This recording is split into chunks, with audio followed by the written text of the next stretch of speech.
নবী আলাইহিস সালাম বলেছেন, আমার উপর সবচেয়ে বেশি দয়া আবু বকরের। ইন্না আমান্নান নাস আলাইয়া বিসুহবাতিহি ওয়া মালিহি আবু বকর। সবচেয়ে বেশি তার সঙ্গ দিয়া, মাল দিয়া দয়া করছেন আবু বকর। মাল দিছেন তো দিছেন, সব শেষ। মসজিদে নববীতে বৈশা বৈশা দোয়া করতেছে, কাঁদতেছে। অন্যরা কই দি আবু বকর কি দোয়া করে, সবাই তো জানে এটা স্পেশাল, এই লোক আলাদা, তো দোয়াও তো আলাদাই হবে। যায়া হুনি কি জানেন আবু বকর কি কান্না কাঁদতেছে? আজিব।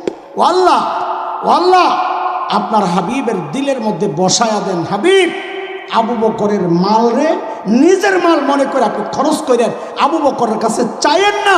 চাইলে আবু বকর লজ্জা পায়, কারণ যে দেয় তার হাত চলে যায় উপরে, যে নেয় তার হাত নিচে। নবীর হাত নিচে, আবু বকরের হাত উপরে, এটা আবু বকরের সহ্য হয় না। আপনি আবু বকর নবীর দিলের মধ্যে ঢাইলা দেন যে আবু বকরের সম্পদ আপনারই সম্পদ, অনুমতি লাগবে না, যখন যা দরকার নিয়ে